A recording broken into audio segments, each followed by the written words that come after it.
Reading with your kids.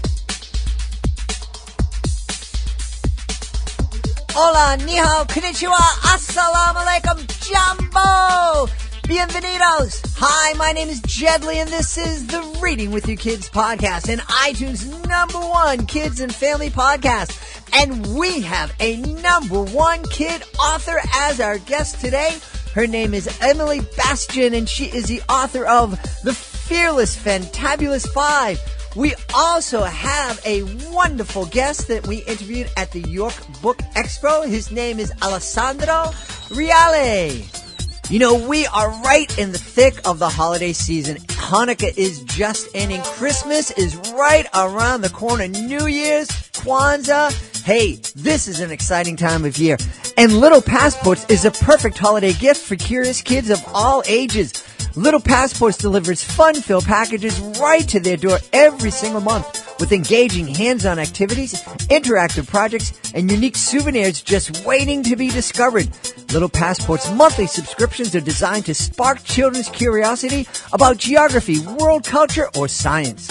From exploring sea creatures in Costa Rica to building a Big Ben like the one in England or making an ancient Greek headpiece, every month is a different adventure that will fuel their imagination and spark their natural curiosity of the world around them. It's the perfect holiday gift for kids ages 3 to 13 this holiday season. Order today for holiday delivery at littlepassports.com/reading. That's littlepassports.com/reading. Joining us right now from practically right down the street from my house in Douglas in Massachusetts. She is the author of a fantastic new book called The Fearless Fantabulous Five. Please welcome to the show our guest tonight, Emily Bastien. Emily, how are you? I'm good. How are you? I am wonderful, and I know people out there are going to the first thing they're going to think is, wow, Emily sounds really young. How young are you, Emily?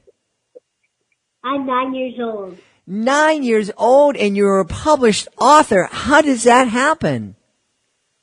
Well, in kindergarten, I got these ideas in my head. I wrote them down in aftercare, and my parents gathered it up to make the book Aqua Tales. Awesome. So your first book you wrote in kindergarten. Well, I wrote my first book. I started it in kindergarten, and then it came out in second grade. Gee, what took you so long? No, I'm kidding. Second grade. This is incredible. And so obviously you enjoy writing and creating stories. Yes, I do. Yeah. Well, can you tell us a little bit about what the story of that we're going to experience in The Fearless Fantabulous Five? There are 5 stories. The first one is called London Rescue. The second one is called Grapeseed. The third one, Two Trails. Fourth one, Isa and the First Commandment. And the fifth one, Fawn Robin. Wow. Cool.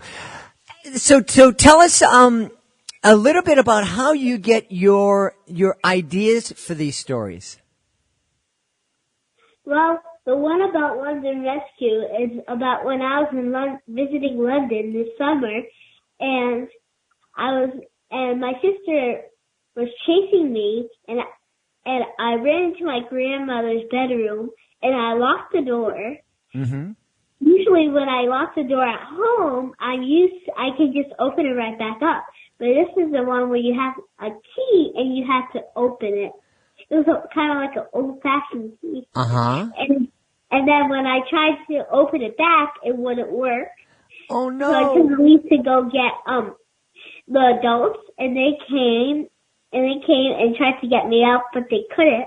After a while, my grandmother called the firefighters, and they started, I'm not sure exactly what they did because I was still locked in the room. Uh-huh. But I think they took off the frame of the door and then they finally opened it. Oh my goodness. How were you feeling when you were locked inside that room? I was scared at first, Uh-huh. but then I just relaxed Wow. Well, and I prayed. well, I know a lot of grown-ups who wouldn't be able to relax. They would have, the firefighters would have opened up that door and found a big blob of jelloed human being all just melted on the floor from being so upset. How in the world did you keep so calm and collected? I prayed and I just watched TV about people selling homes. Well, are all your stories based on true life experiences? 3 of them aren't. The Grape Seed, 2 Trails, and Isa and the First are not real stories, but I think Grape Seed and Isa and the First are realistic. Realistic. Tell us a little bit about Grapeseed, please. That sounds really interesting. The Grape Seed is about a girl named Lisa who just became a Christian, and her classmates asked her about the Bible, but she didn't know much about it. She went and she came home crying, and her dad told her about a grape seed, how it's just like a new Christian, and how it needs to be planted, and how they need to hold strong by the roots. And soon, over time, the grape seed will turn into grapes, and it will produce and grow lots of grapes. Yeah. And will be used for many things. Wow, that's a great teaching story. How in the world, as someone who's 9 years old, where do you find this wisdom to be able to share with with your readers? Well, I think that it just comes in my head, and I just comes like thinking. It came when I was eating grapes, and I was thinking, how this is kind of like a Christian. This is kind of like a new Christian, and I think I can make a story about this.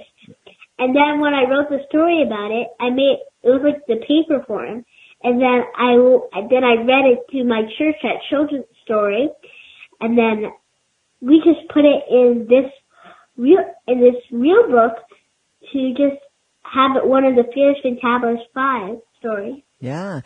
Now it sounds to me like your faith is a very important part of your life. Yes, it is. Yeah. Do you feel now? You saying that you prayed to help you keep calm in that first story, and this story is obviously a teaching story about your faith. Are all of your writings revolving around your faith and sharing that faith with the readers, or do you have a variety of different subjects? Well, the first book, not really. Mm-hmm. There's only 2 stories that's really about faith. And I think pretty much the whole book is about having faith and not fearing anything. That is a very wise statement. Faith is not fearing. I know one of the things that I taught my kids when they were growing up, and now they're both adults. In fact, my son's getting married in just a couple of weeks. And one of the things I hear and read in the Bible all the time is the words "be not afraid" and don't be afraid and have faith. And I find that a lot of the problems that people have in the world, a lot of the disagreements, they come from a person being afraid of the other. Someone's afraid that you're going to take what I have, or I don't have enough of this, and I'm afraid you're going to take it, and there won't be enough left over for me. What do you feel when you're, reading and talking about not being afraid? What kind of things go through your mind? What kind of strength do you get from that? Well, I think that being afraid is it could be brought by many other things, but ways to just get rid of it and ways to think about fear is just, you can just think of it as whatever you're feeling is not there, but the best way to just get rid of it is praying. Now, tell me, are your classmates aware that you are a published author? Some of them are, but some of them are like, some of them think, "Are you lying?"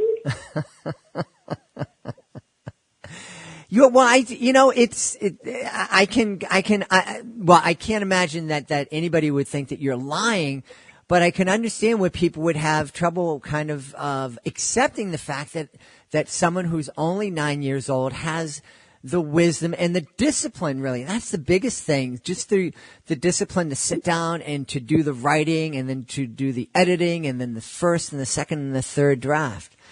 The friends that accept that you're an author and know that you're an author, what's their reaction? How do they react having an author in class with them? Well, they don't usually, whenever they react, it doesn't last very long though. Because whenever I'm in class, it's not like everybody's giving me looks. Mm-hmm. It's just I just sit and everything's normal. Now, do you think that being an author is something that you're going to want to do for the rest of your life? I told my mom I want to be a famous author, but I think I'm also going to write movies.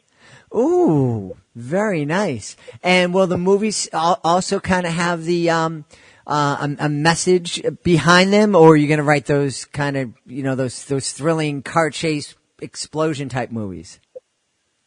The explosion kind of movies. Okay. Well, it would make a lot of sense because we have a lot of other authors who listen to the show, and they're writing books and stories for kids your age.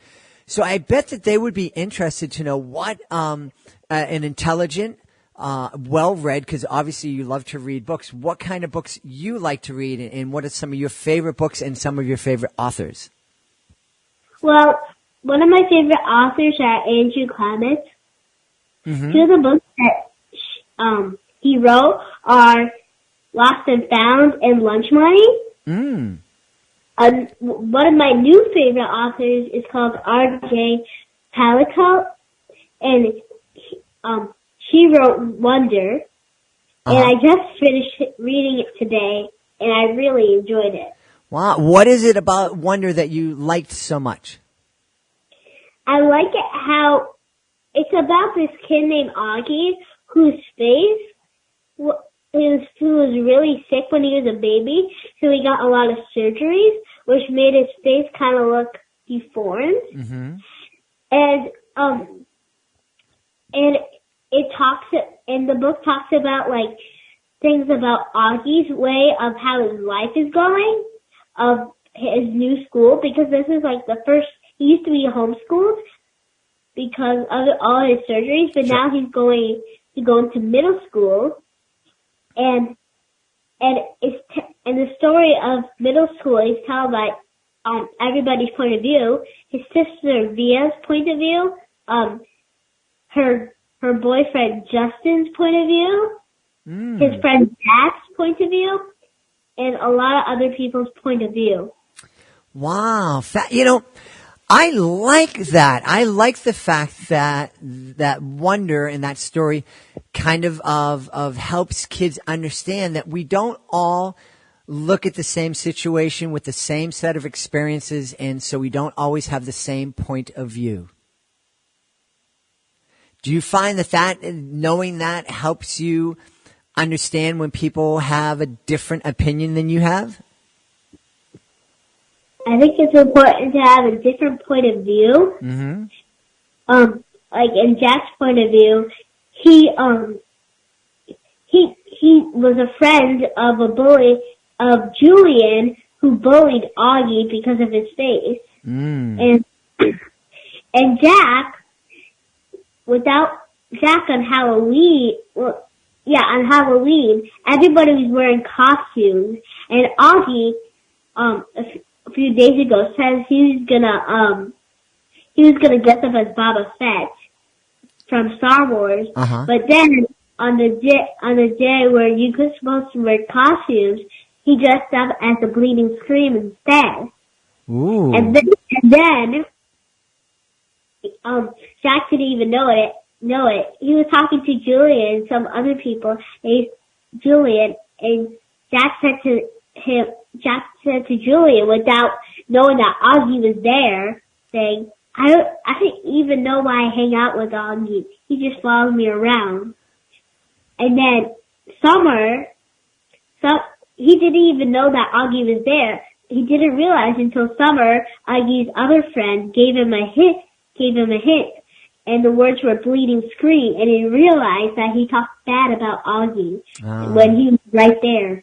Oh, wow. That's a really, really powerful book.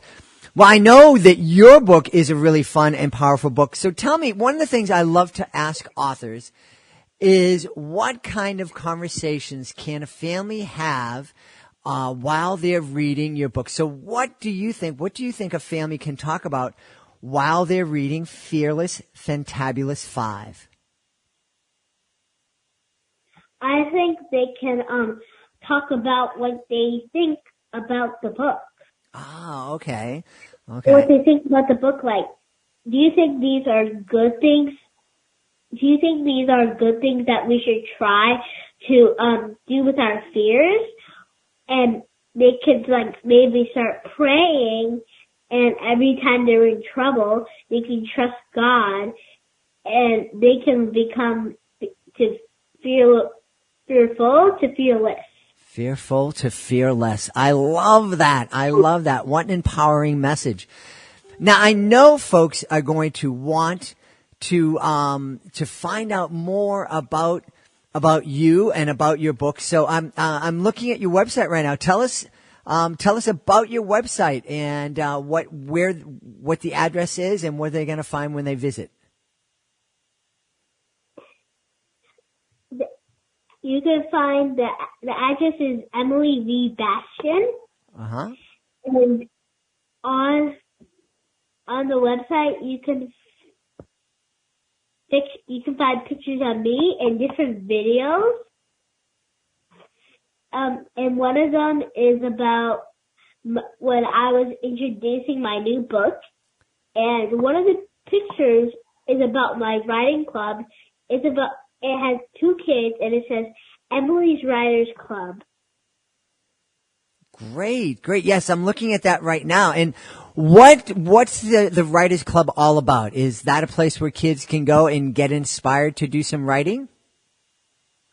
We meet once a month on Sunday, and we just read stories, and I tell them what they're gonna write about. Last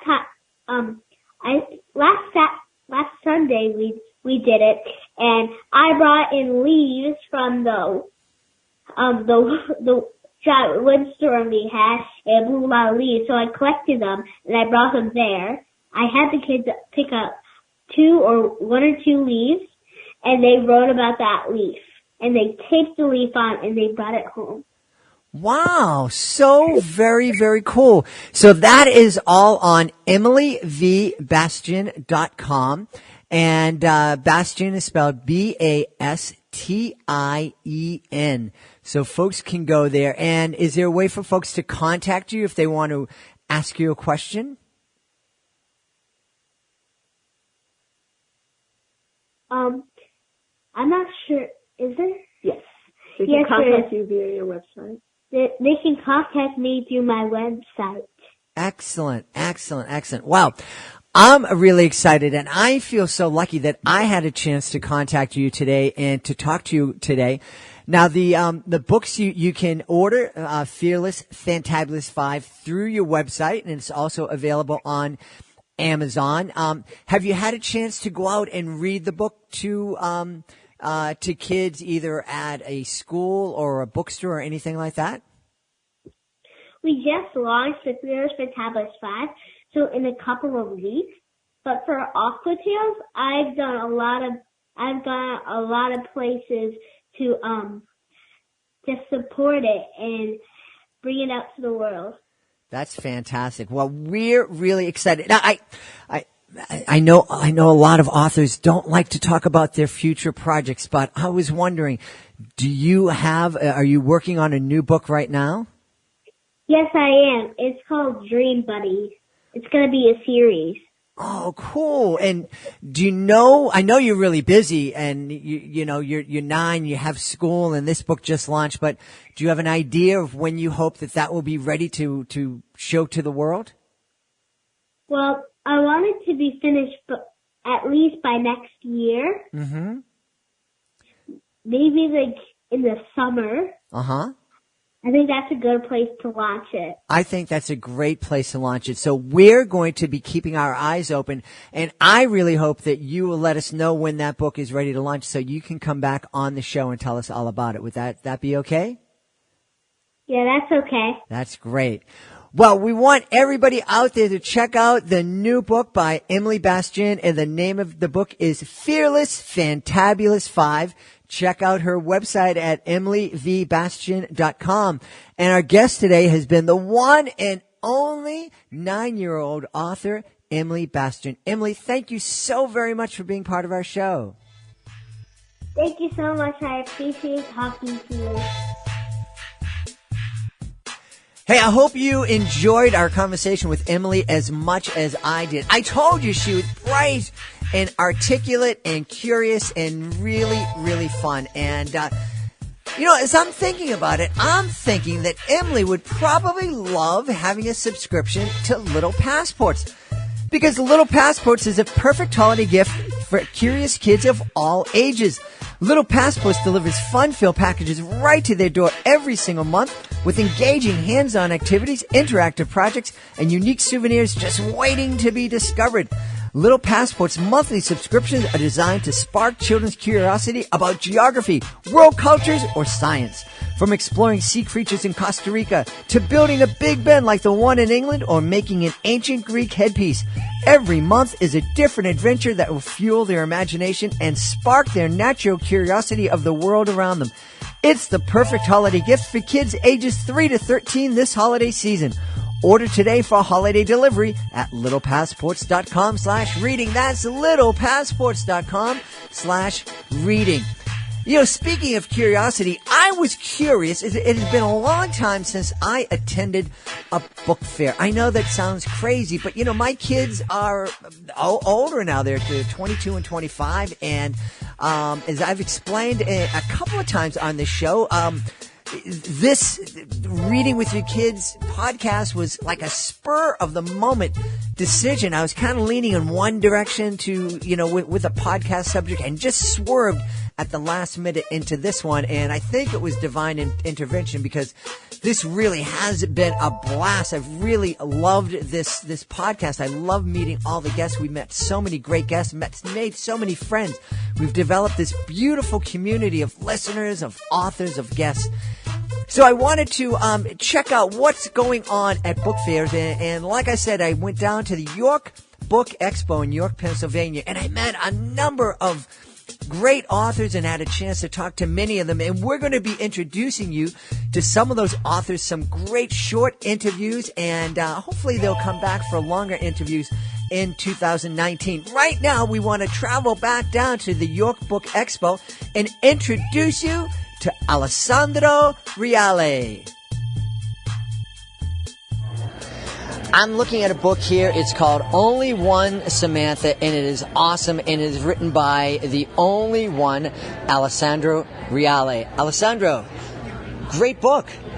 Thank you. I'm really proud of it. I'm loving it. Yeah, tell us a little bit about Only One Samantha. Sure. So this is actually my first kid's book. I wrote about a year and a half ago, and it just tells about how, everyone's unique, and you should embrace the fact that you're unique and just being yourself no matter what. I love that. Just that message, everybody is unique, and kind of embracing that, because Yeah, I don't know if you've noticed it. I've noticed that kids, they want to be like everybody else, and they want to fit in, and you know, so get that syndrome of like, look at me. Oh, don't look at me now that you're looking at me. Yeah, definitely, and I'm guilty of it too. But eventually, when I was a kid, I just realized, no, I'm pretty cool being myself. Like, I don't have to be anyone else, and I kind of want to spread that message to every other kid. Like, don't be afraid of who you are. Just be yourself. Don't try to fit in by being something that you're not. Be yourself and be proud of it. Do you remember what it was that kind of helped you over that hump, helped you come to that revelation? It wasn't one particular event, but I just remember, like, I tried to force myself into liking things that I clearly did not like because I wanted to fit in or I wanted to be like the cool kids. And I just went, no, why should I be like this? I like the things I like. I am who I am, and I'm just going to be who I am. Yeah. Now, one of the things, I'm holding Only One Samantha here, and I noticed that this is really different. The cover is really colorful and bright and everything, but this is a different kind of a picture book in that it's a coloring picture book. Yeah, so it's a coloring storybook, and it's meant to kind of further that emphasis of being yourself. Like, I didn't want to give everyone the same book, the same colors, the same design. You can really make this book your own. So every kid who gets it is going to have their own copy that really showcases their own personality. That is so cool. I love that. So every single Only One Samantha is going to be unique. Exactly. Only One Samantha, you have the only one copy that is yours. Yeah, that's cool. Now, you said that this is your first picture book. You've also written books for older audiences? Yeah, I have 2 young adult fantasy books, Dodger's Doorway and the sequel to Return to Story World. They were actually my first books that I published, and they've been moderately successful, but not as successful as my kids' books. I feel like I just have more of a talent for that younger audience. Now, Dodger's Doorway, did it change after the Dodgers left to my beloved Red Sox? Yeah, they lost. Let me tell you, it lost some fans.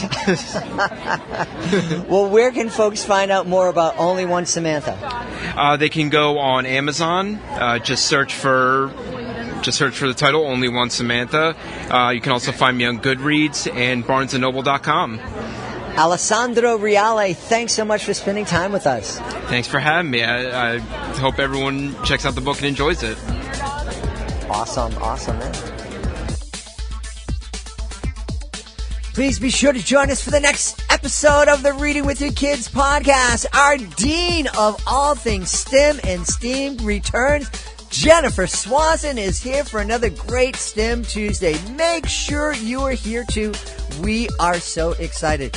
Hey, if you are looking for a gift for the curious kid in your life, if you want to turn your kids on to the STEM fields, you might want to check out Little Passports, because Little Passports is the perfect holiday gift for that curious kid on your list.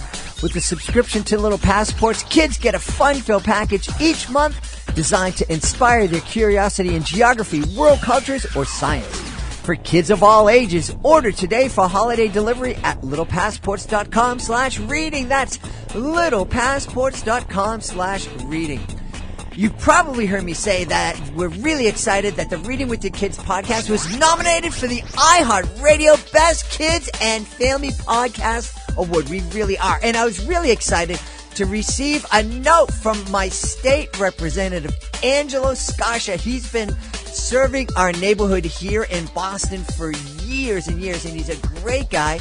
And he just wrote me a note to let me know that he and his wife and his entire staff are voting for the podcast. And we hope you vote for the podcast too. You can do it. It's really easy. You just have to go to the iHeartRadio Podcast Award website, submit your vote, and support the show. And we really, really appreciate it. Hey, we had a great time today. We hope you did too. We want to thank Emily Bastien for being here. We want to thank Alessandro Reale for being here. We want to thank our friends at Little Passports, and of course, we want to thank you. Thank you so much for taking the time to join us today, and as always, thank you so much for taking the time to make the world a better place by reading with your kids. I'll be looking for you in the next episode of the Reading with Your Kids podcast.